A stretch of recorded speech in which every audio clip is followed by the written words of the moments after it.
What's going on, everybody? I figured today I would do a recap video as opposed to a text on chart situation. And the reason for that primarily is because I took a lot of trades on the same two tickers, same couple of tickers, and it would be much more difficult to fit all of that text onto the chart. So I figured this would be a good way to round off the week since I got some extra time. And maybe I can go a little bit more into detail on how I identified my zones in some of these plays. We'll be discussing MVIS and BTX. Those are the two large caps I took today. Small caps I took today. I also took an amazing trade on Tesla, utilizing the same zone strategies and stuff like that. So, depending on where we're at time-wise, I will maybe show you guys that one as well, just so that there's some clarification on how I use it on large caps, the same way I do on small caps. No, I did drink a little bit of NyQuil, because my allergies are killing me. So we'll see how much we get through and how much it affects my ability to talk here. So you might need to put this video on 1.25 speed. We'll see.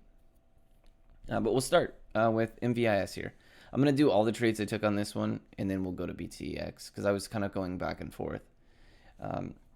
So this one was the first one of the day. And at 840, I called my zone, my first zone here. So 840 would have been right here on this. Here, let's do it over here. 840 would have been on this candle right here. So price would have been, so this candle right here, right here, right here. Between 14.5 and 14.75, something like that. I called my zone of a 14.37 down to 14.27. And I'll show you why I did that, actually. So we'll come over here on the 10-minute chart. People are asking me, how do you come up with zones, at the open when there's, no pattern to go off of because, the pattern hasn't formed itself. Now, generally, I avoid the open, but if I do want to take a trade, I will base it off of what I did this morning, which was two highs of two separate 10-minute candle wicks. No, they probably were the same over here as well. Yeah, this candle and this candle. But I base it off the 10. Just a quick spot on the 10. 14.37 down to 14.27. 10-cent zone. I like small zones like that. They're usually a lot tighter trades. And as you can see, about 10 minutes later, 8 to 10 minutes later, about 8:50, that zone got filled perfectly. You see right here, this is when I called the play. I'll go ahead and delete that. That's how I identified this zone, and it fell into that zone darn near perfectly. 14.26. So I was a single cent off 10 minutes ahead. That's that. The cool thing about that is that it really gives you a lot of confidence when the move comes exactly down to where you want it to. It gives you the confidence to be like, yeah, this is about to go. I mean, I've gotten everything right about it thus far, so my plan is obviously doing well. So anyways, as far as strength, and I mentioned this because I did end up adding actually some size as I went up. It was a really good trade.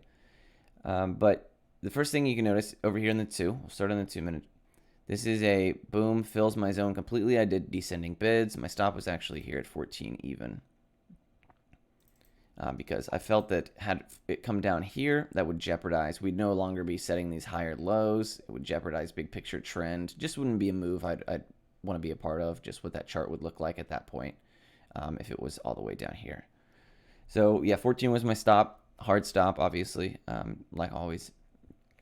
And based on my max risk, I took position size accordingly. Now, if you're not familiar with that or you want to learn a little bit more about that, go watch my 2-5-10 video. I discuss how to factor in based on your account size, your max loss per trade, how to do your position size based on that and stuff like that. So I took my shares here, my bids here. Obviously, they were all filled. I did 4 separate bids. All of them got tapped in beautifully. And then on the 2-minute chart, we saw this gorgeous tweezer bottom. So came down to zone, fell out of VWAP, bounced kind of near the 20 here. But on this key level, which was, as we mentioned, a 10-minute candles high in the pre-market. And boom, it respected it almost to the cent, broke back over VWAP as it also engulfed this to create the tweezer bottom. All great signs. You come over here to the 5 and we have a beautiful flag pattern. Now it would have not incorporated this red one at the time simply because it didn't exist yet. But on these 3 candles here, the beautiful, beautiful lineup on the 5. Obviously it wicked down here to my zone, which is picture perfect. You want to see these wicks come down to fill you and then the bodies close back up here because that means you're already in the money. So it immediately closed over VWAP after coming down and coming back out of my zone. So on the 5-minute chart, it's hugging VWAP nicely. Then we come over here to the 10. We've got this beautiful trend staying tight along VWAP, close to the 20, which I like a lot. Typically, the moves that happen when it does pop and it's close to the 20, it'll typically pop a lot harder. So as the move kind of gets more further away and overextended past the 20, you generally see less follow through on pops just because this is kind of a mean reversion idea. The price always wants to kind of come back and play with this 20 on trend, as you can see right here. It eventually always does like to come back. So I knew that there was a lot of good potential seeing that move the way that I did. And let's see, where was the next one? I'm gonna see where I added. I got my Discord pulled up right here. Okay, so on my first profit target was 15, which was also technically high of the run. It had rejected 15 before rallying up, and then excuse me. And then I called out a zone 14.5 to 14.36. So right up here at 14.5,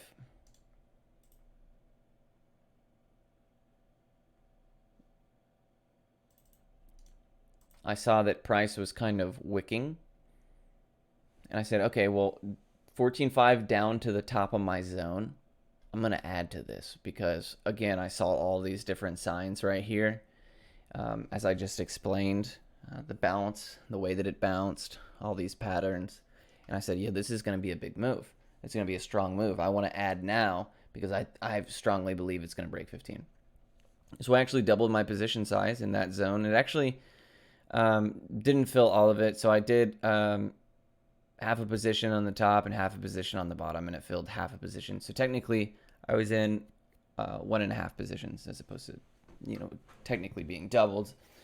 But anyways, it it moved all the way up to 15. Now, because I was oversized more than a typical trade, and I hadn't set up a free play or anything like that, I actually sold on the ask at the break of 15.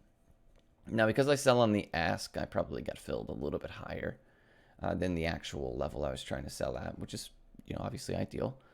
But yeah, it went. So it was a beautiful, from the very bottom, 80-cent move that I recognized was pretty strong just based on this price action here and the other reasons that I mentioned. The bounce off the key levels that I explained how I charted. Really, really solid trade. I was really proud of this one. It was my first trade of the day as well. So having a really good first trade of the day is, and it just makes the rest of the day that much better because you can play with profit, you can adjust sizes. You're not digging yourself out of a hole with the next trade. It's always great to have a green first trade, even if it's just for a little bit. But yeah, this is a great move here. So that was it. I took that, and then I came back to MVIS a little bit later. I did BTX after, which is why I wasn't interested in like scaling out, holding, adding. I was kind of going back and forth. So we're gonna stay on MVIS for now. Yeah, I said perfect dip to the zone. Oh, I'm sorry. I did on that when I added to the winners. I did two. I got tapped in 2 of 3 bids, so I actually did 3 bids on that when I was trying to add there. Took profit at 0.68 for the first one.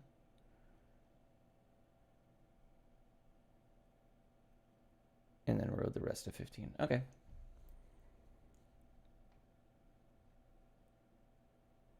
Let's see, 15 plus. Oh yeah, right here. I say I was confident in the zone due to the 5-minute chart. Look at that flag. Yeah, beautiful flag. And then I said a little bit later. I'm trying to remember where that was. 16. That would have been 9:42, 10:19. I think I was hella late for work. I ended up being almost an hour late to work because the market was so hot today. 16 down at 15, 8, 16, and I never got filled on this one. So this is a zone I called. Good example. I call zones a lot that I like to see, and then I adjust them accordingly. So I called this zone here based on, see if we can identify it. 16 based on, you know, it's a 16, it's a whole dollar, it's a psych level. It's also the tops and bottoms of these candles here. And then 15, 8, beautiful. The bottoms of these candles, the top of this candle, same situation over here. You got the top wick of this 10-minute. So that's how I created that zone. And I created it right about here. Unfortunately, it was not this early. That would have been nice. It was right around here. So when it did, unfortunately, it never came down far enough. So great zone. I like that zone even now looking at it. But the worst thing you can be with a zone that's a little too greedy is wrong with no position, which is something I like to say quite often. And then I took my actual final trade on MVIS at 10.26, 16.5 down to 16.35, 10.26.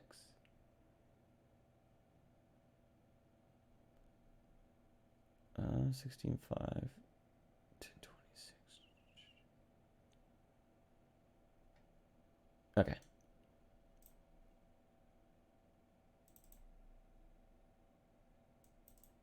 So I took this zone right here, and as you can see, it was based off of $half amount, which is also the body top of this candle, close to the wick of this candle, and then 16.35, which, as you can see here, was the top body of this candle, the bottom body of this one. Same situation over here, multiple tops and bottoms, creating that zone. And then I said this at 10.26, and then at 10.30, I was filled with, I believe, ended up at 3/4 of my orders. I didn't get filled at the very bottom one, unfortunately. But then it ran, and I believe I sold at 17. That was my profit target on this one. Now, I was already at work at this point, so I was doing this all on my phone, which is why, you know, I was all in, all out. I wasn't about to, you know, obviously I could have held for just a gorgeous move. This would have been a beautiful entry to babysit if I had, you know, the next 2 hours to relax and hang out. You could have even used the opportunity to, yeah, see, because I added here, and I sold right here at 17. And then it pulled back to the zone again. You could have taken the zone a second time at the 16.5 and gone again. And you could have literally put a stop loss down here and scaled out 10 to 20% of your position all the way up to 19. Now, obviously, that's a perfect scenario. It's easy to say that now looking back at it. But I ended up making 60 cents off that move. So between those two fully extended trades, technically 2 trades down here and then a 3rd trade up there on that zone, once I realized that where it was at was just a bit too low and I readjusted my zone, I was quickly filled, and we went. Boom, boom. We went up.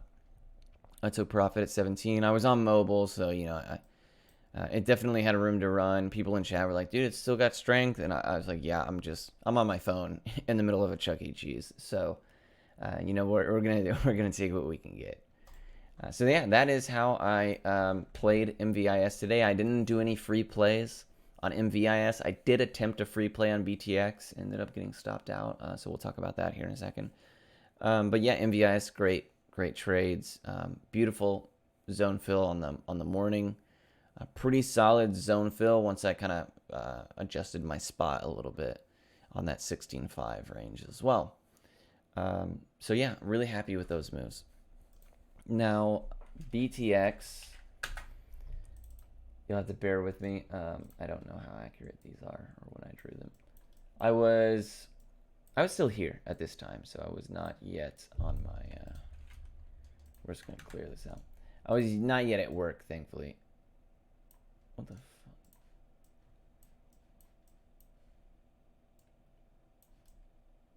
All right, so that's what BTX looked like today.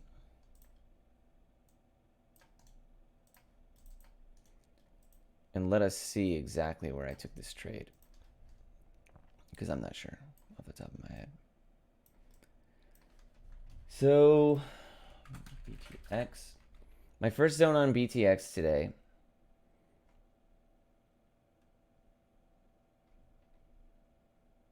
I tried a couple at the. Oh, okay, yeah. So I ended up getting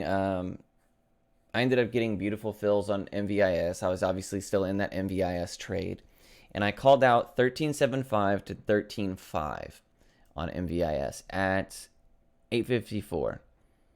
So 8.54 would have been right about here. 8.54 right here. So this 14 level, I called 13.75 to 13.5. So let's look. 13.5 obviously right here. That's a $0.50 resistance. Pretty easy to understand. I know that it doesn't respect any of these candles, but it's a $0.50, typically a pretty strong support. And then 13.75, which would have put me right here. So basically the base of this wick here on this 10-minute candle. Also, that would have been where VWAP was at the time. And yeah, that's how I created that zone. Now, obviously, it tried. It came down to 14. It couldn't break down through 14. So I ended up not getting, because remember, I called this at 8.54. So right here, it ended up not caving through 15. I missed the move. Not a big deal. What do? We move on. Simply because I had a solid zone I was happy with. But now that price has taken off and gone a whole nother $1, essentially, that zone is no longer, it's no longer usable, because if it goes all the way up here and then comes back down to this zone, then all of a sudden that move is trending in a direction that I don't like to play. I like my charts to look pretty much up the whole way. And as soon as they start to turn, I move on to the next stock. And in this situation, I, didn't get filled. Not a big deal. Instead of chasing and being like, okay, well, maybe I'll add right here. Well, maybe I'll add right here, because now it's going to rip. You know what I mean? I just moved back over to MVIS and continued to watch and trade that. And I waited for price to kind of relax a little bit on BTX before I decided to identify a new zone. So then I called 15 down to 14.6. That was at 9.08, so it would have been right here, 9.08. I called, so on this candle right here, I called my zone, which ended up being 15 whole dollar.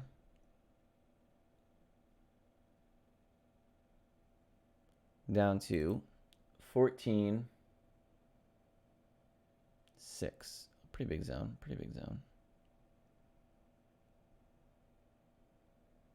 the cool thing though is, like, if price, because I set this zone up basically right where price was already at, you can adjust the size of the zone as price kind of changes, and you get more of the story, while also watching, the consolidation in that area.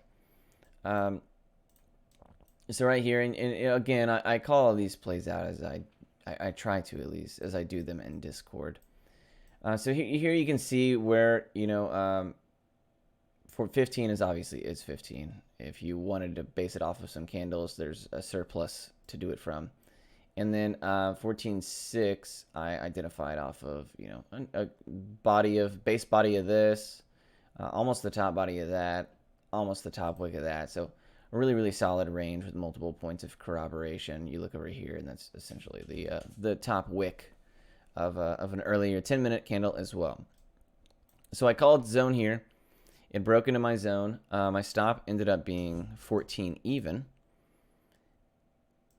So a max of 60 cents, and my PT was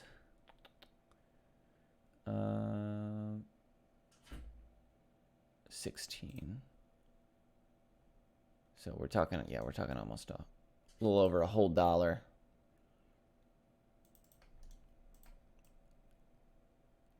And so what ended up happening was now this is why it's so crucial when I explained yesterday to take a really, really solid entry when you're trying to do a free play. And the reason for that is when you average up, when you add on the dip, after you have a good entry, you sell half at a profit target, it dips and you buy it back up, then you sell half at the profit target again, or a little bit higher ideally in most cases, and then you would raise your stop loss to the average cost. Now, if you have a really solid entry and you add on a dip, the average cost will be somewhere in the middle, but if you have a high entry and a dip, it'll pretty much be right there. So setting the stop loss is very, very likely to tap you out. Excuse me 1 second.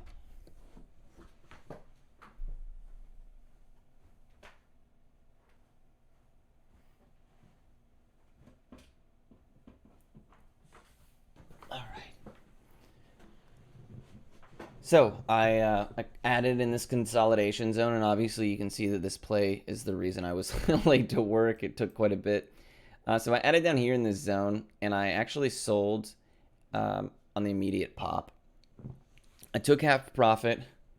Where was it? Oh, it was right over here. So I actually, after consolidation, it broke zone. I was actually looking, I said in chat that 1485 is a big level because on the 5-minute chart, it determined the trend. And that was at 927, so right about here. So I said that this level needed to break, this 1485 area, which was the high of this candle, in order for the trend to look like it was going to continue up. And it did a little bit. Broke up to 1514. I took some profit. I added on the dip, right? Anticipating it to go right back to 15 so I could sell again and have a great free play entry. Hold on, my dog's going crazy. Peach, stop. Come here. Sorry about that. Anyways, I ended up getting stopped out as I raised. I had a decent entry, obviously, price consolidated within and below my zone, so I was even able to get some more shares on the cheap if I wanted to. And I sold right here. I took that profit, and then it came down and stopped me out. Now, I made half a trade's worth of profit, but not an entire trade. And, that's okay. That's something that does happen with the free play.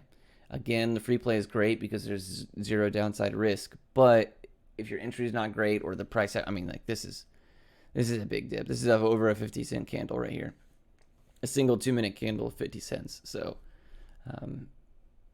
I was surprised that it even rebounded and that it held that area that it did.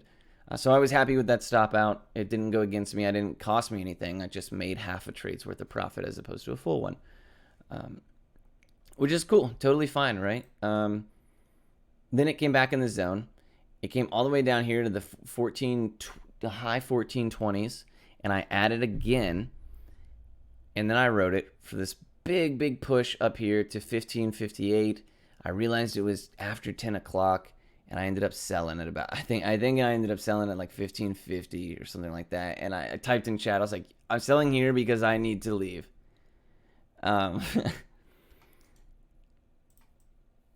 So yeah, that was my BTX trade for the day. I believe that was it. Let me look at when my Tesla trade was and exactly where that was in the chart. We'll talk about that one, and then I'll end the review there.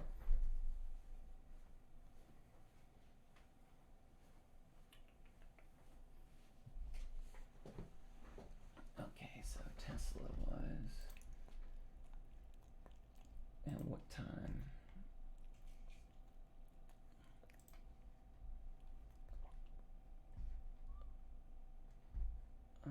Looks like 11:38. So let's go over here.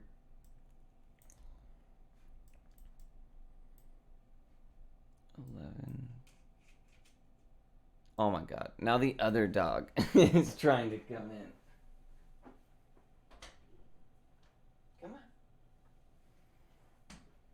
You guys are killing me right now, you know that.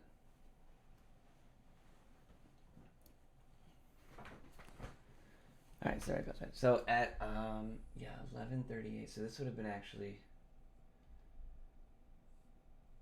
close to noon. Okay. Let's look here.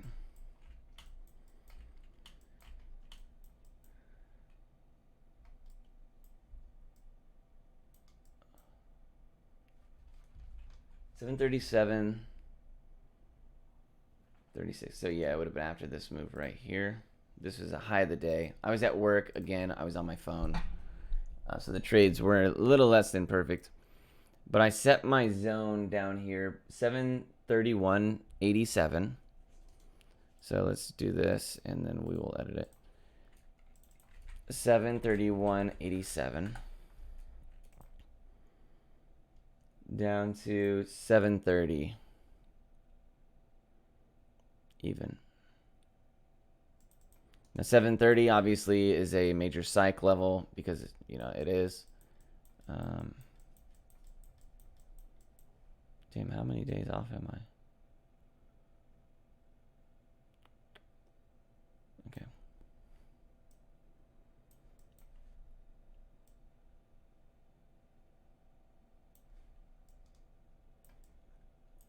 So right here. So you can see right here that would have been, the 730 would have been the bodies of these 10-minute candles, the top wicks of these two 10-minute candles, and then this top one right here was the top wick of this candle, and the top body of this candle over here on the 5, pretty much the same situation. So that's how I made that zone, and it was about a $2 zone, which on large caps is pretty typical for me.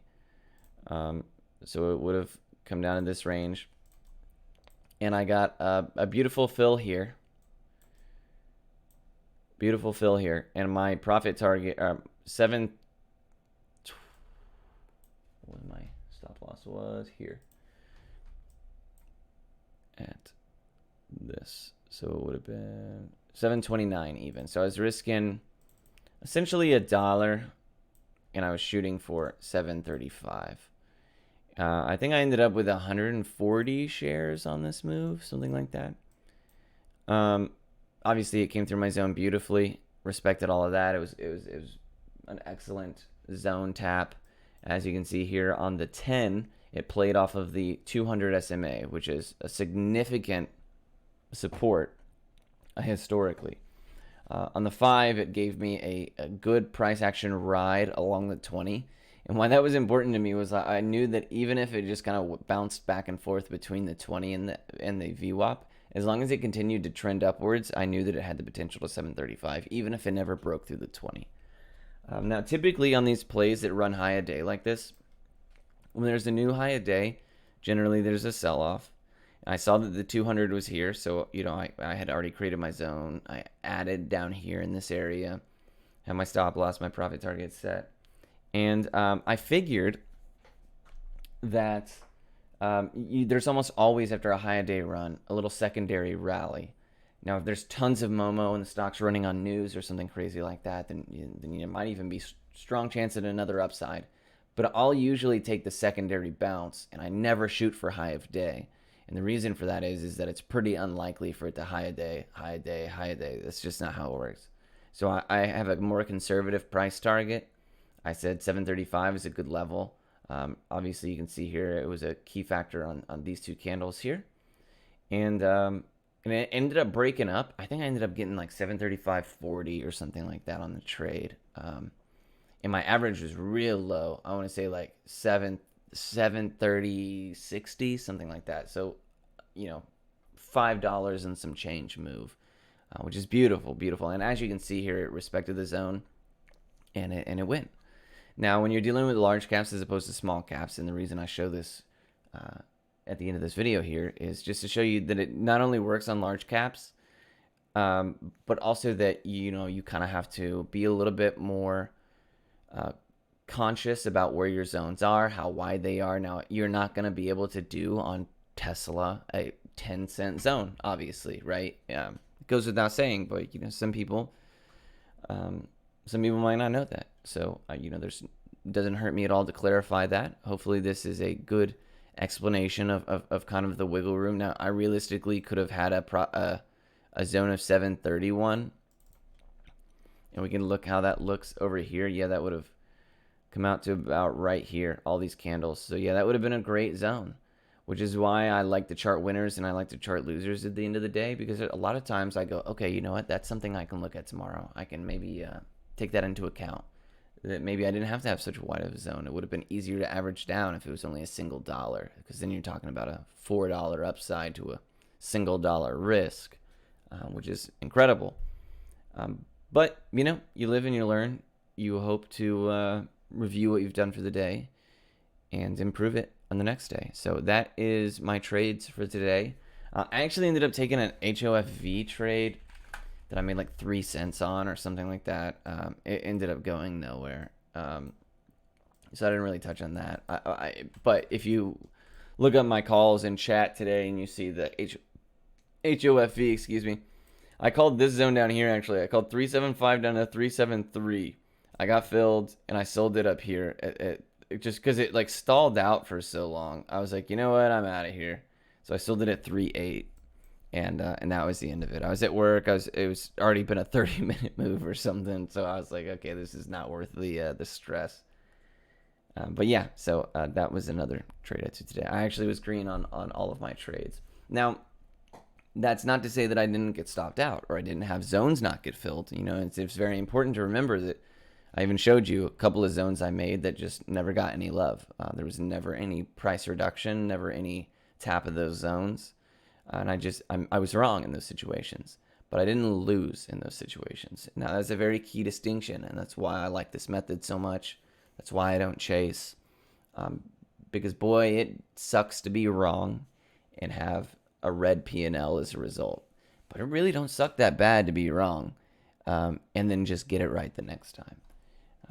Because it costs me nothing except a little bit of my time, some patience to sit here and reassess the next zone. So that's something I really, really try to emphasize. Now, I did get stopped out of BTX attempting the free play, but I had already taken profit. I was already green on the day from the MVIS play. So yeah, it was just a really solid day of trading. I wish I could have been here the whole day as opposed to at work, but you know, that is life, my friends. And in any case, it is time for me to get to bed. Again, I apologize. I'm a little medicated right now, so you might have to play the video at 1.25 speed. But hopefully that helps. Hopefully that clarifies. A lot of people ask me constantly about how I do zones and things like that.